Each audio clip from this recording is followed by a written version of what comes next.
This is the story of a man who broke the strict rules of Texas prisons as if he was playing a game. This guy fooled those guards who used to scare and bully people. Stephen J. Russell managed to escape from Texas prisons 4 times. Each time, his plan got smarter than before.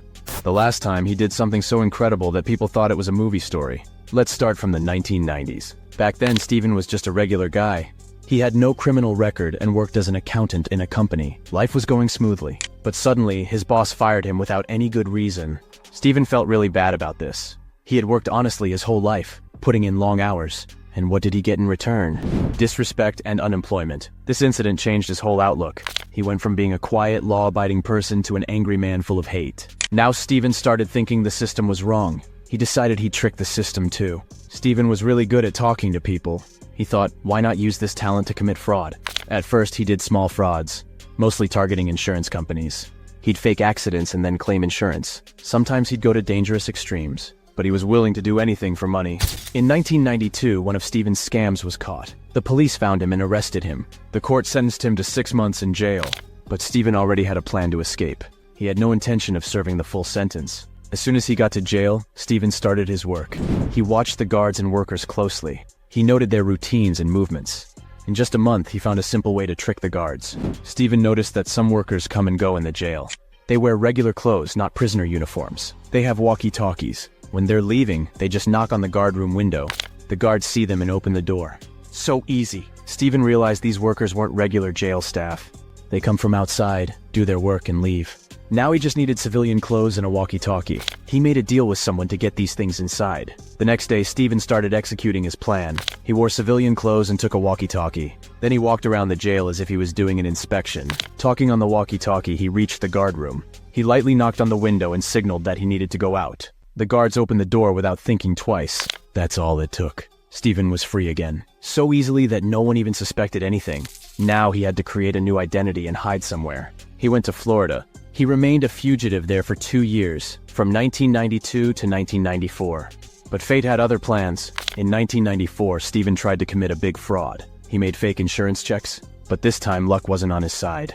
Investigators caught him. During the investigation, they found out he was an escaped prisoner. He was sent back to Houston, Texas. This time, Stephen thought he'd serve his full sentence. He'd stop trying to escape. Anyway, he had less than a year left in his sentence. After getting out of jail, he got a job in a grocery store. But he still had a desire to do something big. He wanted to become rich and live a life of luxury.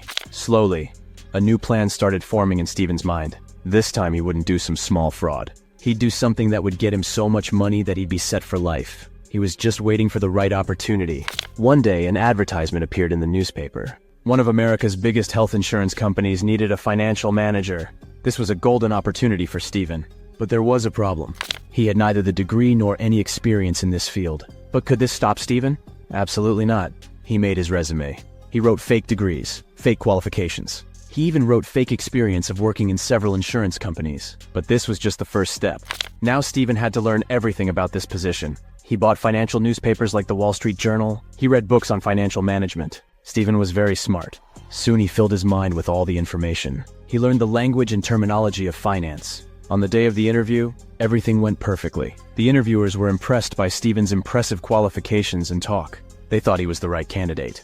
At the end of the interview, they asked Stephen if he could give the names and numbers of the companies where he had worked before. Stephen immediately gave 3 references, but actually these numbers were connected to a call forwarding service. When someone called these numbers, the call would come to Stephen. He would talk in different voices himself, sometimes like a manager, sometimes like HR. Each time he would say good things about himself. This way he proved his fake experience to be true. The company people thought they had found a very capable and experienced person. They gave Stephen the job. Now Stephen had access to the company's money. His real game had begun. But a small mistake ruined everything. Stephen refinanced his home loan to get a lower interest rate. A bank employee noticed that a lot of money was coming in and going out of his account. He suspected where all this money was coming from. Upon investigation, it was found that this money was coming from the healthcare insurance company where Stephen worked. When this news reached the company's CEO, there was a panic. They checked their financial records. It was found that Stephen had made several suspicious transfers within the company. As the investigation went further, the truth came out. Stephen was a former criminal who was currently on parole. This news spread like wildfire. Soon it reached the district attorney's office. As soon as Stephen got wind of this, he started preparing to run. He quickly withdrew about $40,000 from several ATMs before his accounts could be frozen. But Stephen made a big mistake. He thought he'd go home one last time to get some valuable stuff. He didn't know that the police were already watching his house. As soon as Stephen reached his house door, the police caught him. Once again, he was behind bars. This time his bail amount was very high, $950,000. It was impossible to arrange so much money, especially when all his accounts were frozen. But Stephen had already thought of a new plan. Within 2 months of his arrest, he started executing his new plan. This plan was so clever that no one would have even thought of it. Stephen dialed the Harris County Records Office from jail itself. A female employee answered the phone. Stephen confidently said that he was Judge Charles Hames speaking. This was the same judge who had handled Stephen's case. Stephen told the woman that he had a prisoner, Stephen Russell. He said that they had a secret appeal hearing where a big decision was made. Stephen's bail amount, which was $950,000 before, has now been reduced to just $45,000. At first, the woman didn't believe it, but Stephen spoke so confidently that she had no reason to doubt. Stephen gave such detailed information about the case that the woman thought the person on the phone was really the judge. Finally, the woman reduced Stephen's bail amount from $950,000 to $45,000. Now Stephen faced a new challenge. He had to arrange $45,000 as soon as possible. He knew that if he made any suspicious move, the authorities would find out and his plan would fail. Stephen contacted a prisoner financing company. Usually these companies don't give money to people like him, but Stephen somehow convinced them. He agreed to their terms and they agreed to pay for his bail. But the authorities of Harris County, Texas soon figured out Stephen's trick. Just 5 days after his escape, they became suspicious. They started tracking Stephen's phone calls. These calls revealed that Stephen had gone to Florida. As the investigation progressed, it was found that he was staying in a beach hotel in West Palm Beach, Florida. The police raided suddenly and arrested Stephen once again. This time the court sentenced Stephen to 40 years in prison. This sentence was for fraud and escaping from jail. His sentence could have been reduced, but Stephen immediately admitted his guilt and accepted the sentence without appeal. Even the prosecutor was surprised that Stephen gave up so quickly, because the sentence was quite harsh. But actually, Stephen already had a new plan in mind. He knew he would escape again, no matter what. This time the authorities didn't send Stephen to Harris County Jail. He was sent to a maximum security prison in Texas. The prison officials were warned in advance that Stephen was very clever and could trick them again. They were told to stay alert all the time. The prison officials thought that everything was under control now. No one could escape from such tight security. But they didn't know how fast Stephen's mind works. He was already thinking about his next move. Stephen saw that there was a medical wing in the prison. All the doctors and nurses there wear green and blue uniforms. These uniforms were completely different from the guards' uniforms. An idea came to Stephen's mind. He started thinking about how he could make his clothes the same color. After several days of effort, Stephen dyed his clothes green. Now his plan was ready. He decided to execute his plan on the morning of December 13th, 1996. That day, Stephen woke up at 4 in the morning. First, he wore green clothes, and then put on the white prison uniform over them. Then he quickly had breakfast and went to a corner. There, he took off the white uniform and remained in just the green clothes. Now he looked exactly like the medical staff. Just like his previous escape, Stephen walked towards the guard area with full confidence. He had observed this area for a long time. He had seen that every morning a female guard spends the whole time talking on the phone. She doesn't care about her surroundings. Stephen confidently went to that guard. He said hello through the glass and signaled that he needed to go out. The female guard pressed the button without thinking and opened the door. That's all it took, and Stephen was free once again. But Stephen knew he had to get away from there as soon as possible, before anyone realizes he has escaped. He thought he'd ask someone for a lift. He went to a house door and knocked. Stephen told the house owner that he was a doctor working in the jail. He said he had drunk too much and crashed his car. Now he didn't want the jail people to know about this. He asked for a lift so he could go home. The house owner agreed and dropped Stephen off in a nearby town. From there, Stephen took a taxi. He told the taxi driver that he was a surgeon at the Texas Medical Center in Houston. He had been called for an emergency and needed to get there as soon as possible.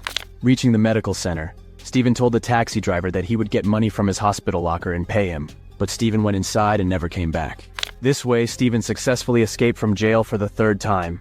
The authorities were shocked once again. This time, the authorities put a special agent on Stephen's trail. This agent's name was Terry Capps. Terry was the leader of the prison administration's Special Operations Unit. Stephen escaping from their high-security facility for the third time was a big embarrassment for them.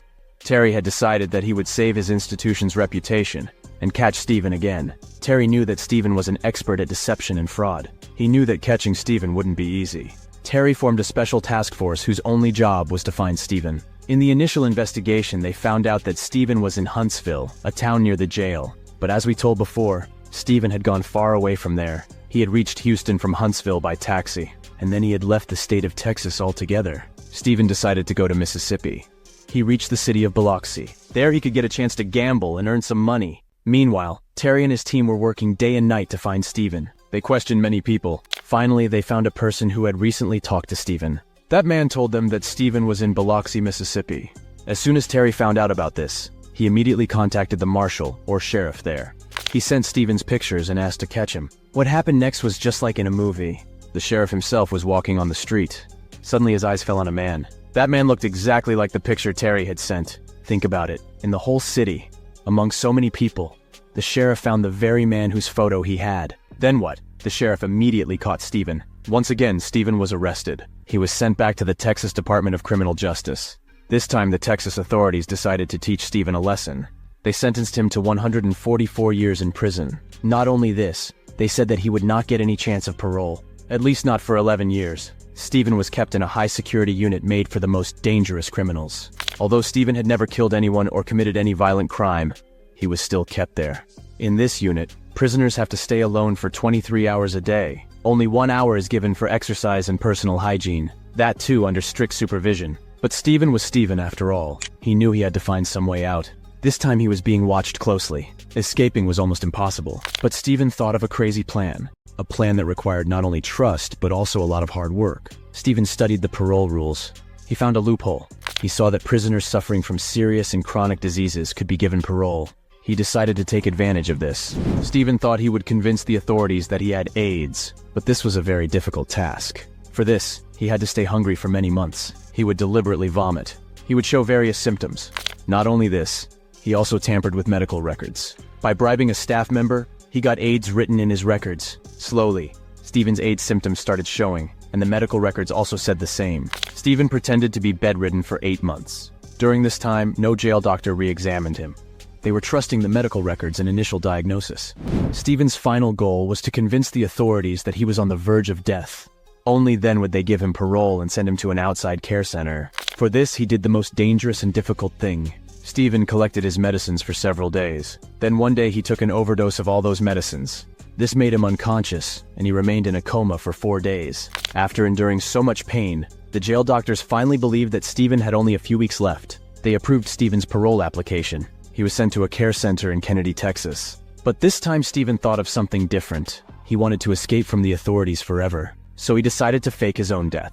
Stephen contacted the jail authorities and the care center. He introduced himself as Dr. Adam Russ. He said that he was an AIDS specialist and had an experimental treatment for this disease. He asked if they had any patient on whom he could try his treatment. Stephen was the perfect choice for this experiment. After getting permission from the jail and care center, Stephen arranged to get himself to the doctor. They thought Stephen's family or relatives would take him from the care center to the doctor. Now Stephen played another trick. He made his own death certificate. He signed it with the name of Dr. Adam Russ, the same doctor whose identity he had stolen. He sent a copy of this fake certificate to the care center, jail, and parole officer. This way, Stephen successfully escaped from jail for the 4th time. That too in a way that had never happened before. Now he was free and no one was even looking for him. In a few weeks, Stephen's health improved. But contrary to expectations, he went back to his old habits. This time, he had to make a lawyer's ID card. Unfortunately, Stephen used his extraordinary intelligence for wrong work again. He went to a printing shop and asked the owner to make an ID card like lawyers have. The owner was suspicious, but he helped Stephen. He made the card for Stephen. When Stephen left, the shop owner felt something was wrong. He called an officer in Houston and told him everything. He also sent a copy of the card made for Stephen. When the officer saw the photo on the card, he felt like he had seen this man somewhere. He immediately called Terry. Terry was surprised to hear this. He thought Stephen was still in jail serving his 45-year sentence. He immediately contacted the jail. The jail people told him that Stephen had gotten AIDS a year ago. His condition worsened, and finally he was released on parole. In the end, he died outside the jail. Terry couldn't believe it. He felt that Stephen had fooled everyone again. He immediately formed a new team and started searching for Stephen. A few weeks after faking his death, Stephen started playing a new game. He went to a bank in Dallas and introduced himself as a millionaire. He asked for a loan of $75,000, but the bank's vice president was suspicious of Stephen's story. He told Stephen to wait a bit. Then he went inside and called the FBI to report this suspicious man. Stephen felt something was wrong. He thought, why not divert everyone's attention? He suddenly pretended to have a stroke and called an ambulance. He quickly got out of there. But once a report was made, Stephen was kept in a hospital room with a guard. They were waiting for the FBI to arrive, but Stephen showed his cleverness again. From his hospital bed itself, he called the hospital administration. He introduced himself as an FBI agent and said that Stephen should be released. He said that the investigation was over and there was no suspicion on Stephen. A little while later, the hospital administration told the FBI that they had received a call from the FBI asking to release Stephen. The FBI people were surprised. They hadn't made any call. Now only Stephen's driver's license was left in his belongings. It had his photo on it. This revealed that he was in Dallas. Terry and his team immediately started searching in Dallas. They found out that Stephen had stayed in several hotels. He was constantly moving from one hotel to another. During the investigation, Terry and his team came across an insurance company. It seemed Stephen was in contact with them. They found out that Stephen was trying to deceive the insurance company by faxing them fake documents. This information helped them track Stephen down. Using the fax number, they figured out which area of the city Stephen was in. Terry asked for help from the local police in that area. They set up a trap to catch Stephen. Terry thought Stephen would use the same fax machine again. He'd send more documents to the insurance company, but the plan took an unexpected turn. Just as they were about to set the trap, two detectives spotted Stephen walking on the street. They immediately caught him. This way, Stephen was arrested for the 4th time. The Texas authorities were now very angry with Stephen. He had fooled them many times, so they decided to teach him a lesson. He was sent to the most secure prison, the kind of prison where usually the most dangerous killers and criminals are kept. That too under strict supervision. Even today, Stephen is in that high-security unit. He's been serving his sentence there since 1998. This was the unique story of Stephen J. Russell, a man who kept using his intelligence the wrong way, who escaped from jail again and again, using new methods each time. His cleverness shook the entire American jail system. Hope you liked the video. Next time I'll bring another interesting story. Until then, take care of yourself and follow the law. We'll meet again. Don't forget to like the video and subscribe to the channel. Thank you.